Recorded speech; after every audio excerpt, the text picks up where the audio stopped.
As a result of being around that man, Sean Puffy Combs, I don't sleep to this day. I have a problem sleeping to this day. And he said to me, he said, yo, I think Will and Jada is trying to scoop up Jennifer. I want you to stay close, because I'm a snuffer.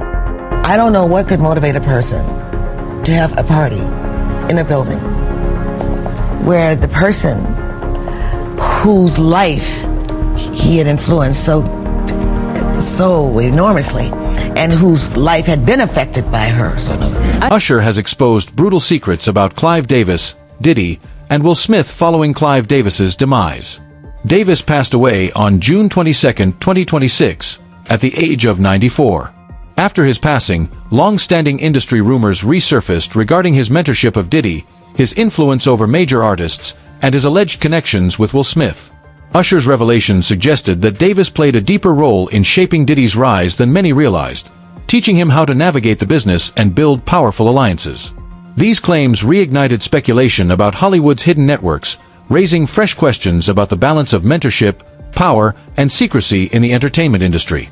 Back in the early 1990s, Usher was sent to New York to pursue his music career after being discovered by executive Clive Davis. As a teenager, he spent nearly a year living with Diddy, who was then an ambitious record producer. Usher has since reflected on that period, describing it as an introduction to an adult lifestyle that he felt was inappropriate for someone his age.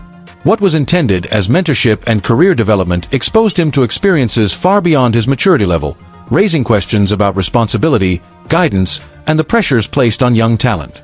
Usher was only 13 or 14 when he entered Diddy's New York camp, hoping to break into the music industry. The arrangement was designed to give the young singer exposure, experience, and connections in a competitive environment. Over time, however, that period has drawn heavy public speculation. Accounts from those close to Diddy suggest the atmosphere was intense, perhaps 14 years old. You're a dad now. Would you ever send your kid to Puffy camp? Hell no. I have been given custody of him. You know, he signed to Usher. I'm signed to Usher. I had legal guardianship of Usher when you know he did his first album. I did Usher's first album. I don't have legal guardianship of him, but for the next 48 hours, he's with me. So and we gonna go full crazy. It's even overwhelming for someone so young. One bodyguard has claimed Usher was hospitalized during that time, adding a troubling layer to the narrative. What was meant as mentorship became a subject of scrutiny, raising questions about power and responsibility. According to Jaguar Wright, Clive Davis was not simply an executive figure but a pivotal mentor in Diddy's ascent through the music industry. Wright alleged that Davis taught Diddy how to maneuver within the business, cultivate influential relationships, and leverage his position in entertainment. She emphasized that Diddy's rise was not achieved in isolation, arguing that powerful... What happened to Usher? I heard about some music executive from the industry back in Harlem. You know, I heard it from some music executives back in Harlem. And I'm not going to speak on their name. They doing programs and everything like that, and they may be doing something, they may speak on it themselves. But I heard it from some music executives. What did you hear? Bro, you know how people be talking and we was around some people, something like that, and then some people might say, yo, I don't F with that dude. And at the time, I didn't even know who the F Usher was. You know what I'm saying? It was one of those type of situations. And when people say, yo, man, I don't F with them niggas, I'm getting out that industry and everything like that. You know, Puff sent this little kid to the hospital. How he sent him to the hospital? Man, nigga was bleeding from the butt. And that's what was said. Figures supported him throughout his career. In her interview, Wright pointed directly to Davis as the one orchestrating moves behind Diddy, insisting that the mogul learned everything from him. Her claim underscores the idea that no one builds such dominance alone. As Diddy rose within the music industry, his reputation extended beyond hit records to mentoring younger talent. Usher recalled spending formative years under Diddy's guidance, while Justin Bieber forged a public friendship with him during his teenage rise. Will Smith, though primarily known for his acting career, was similarly viewed as a mentor figure to emerging entertainers. So no one tells P. Diddy what to do, like... Absolutely. Who tells him? Clive Davis in the beginning. No, he didn't empower him. That motherfucker put his ass on the block. He gave him power. And all he had to do was diddle-dee-dee and diddle-dee-dum. At one point, Smith partnered with Diddy, aligning himself with the mogul's influence. Yet, unlike Diddy's often turbulent path, Will carefully distanced himself from controversy.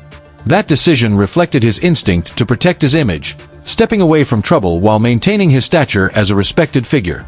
According to Diddy's former bodyguard, an uncomfortable moment unfolded at a celebrity gathering attended by Will Smith, Jada Pinkett Smith, Jennifer Lopez, Ben Affleck, Matt Damon, and others.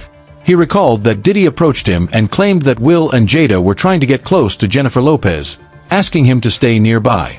The bodyguard said he interpreted Will Smith and Diddy destroyed this young singer's career, and some are saying they R-worded him like they allegedly did to Justin Bieber and Usher. So Bryshere Gray is an American actor and rapper who suddenly disappeared from the spotlight and dropped some major hints it had to do with Diddy and Will Smith's mentorship. He is now suing them both over his experience, and because many people say he was allegedly R-worded by the duo, Bryshere started to act out in disturbing ways, similar to how Justin Bieber did. On July 13th, 2020, Gray was arrested by police following an alleged DV incident with his wife. Then in May 24, 2021, he spent time in prison for allegedly putting his paws on her. So Jaguar Wright said she witnessed young boys run from Diddy's house screaming from these mentorships. Diddy's comments as concerned that a confrontation could break out between the two stars.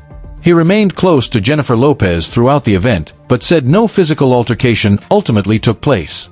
Clive Davis first met Diddy when Diddy was just 21 years old, a moment that sparked a relationship many later viewed with suspicion. Their closeness raised questions, especially as Diddy's career accelerated under Davis's guidance.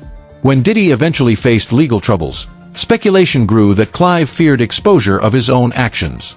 Wright and others alleged, "Stay close, because I'm a snuffer."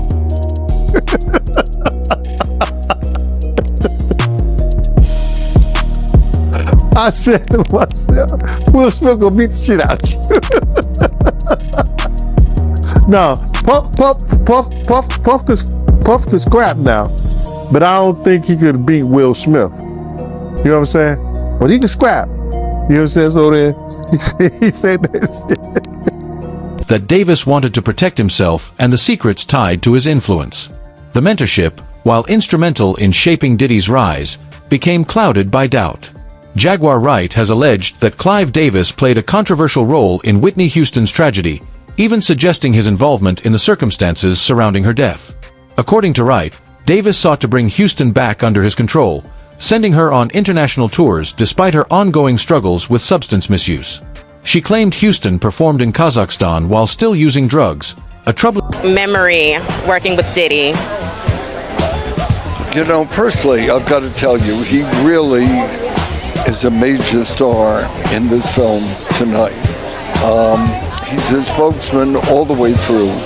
I met him before I ever knew of him. I met him when he was 21 years old, and I bought into his dream. And I financed Bad Boy Records.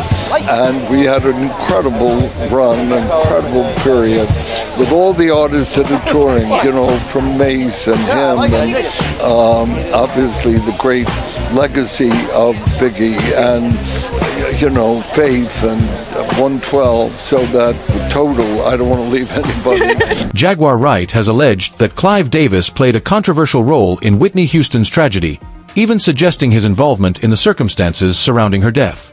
According to Wright, Davis sought to bring Houston back under his control, sending her on international tours despite her ongoing struggles with substance misuse. She claimed Houston performed in Kazakhstan while still using drugs, a troubling decision that highlighted Davis's influence. Wright further argued that Davis placed Houston in rehab before her return to the United States, attempting to restore her public image for commercial purposes. These allegations paint Davis not as a savior but as a figure prioritizing financial gain over Houston's well-being. Wright's account, though disputed, reignited debate about exploitation, control, and the hidden power structures behind one of music's greatest voices.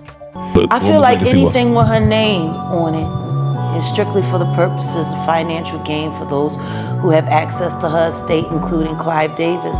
including Clive Davis. Clive Davis. This ain't a film to celebrate Whitney Houston. This is a film to, you know, pay the piper. He was the one trying to bring her back, though, at the time of prior to her death, right? Fuck him. Okay. He needed her back. Oh, yeah. He needed her back.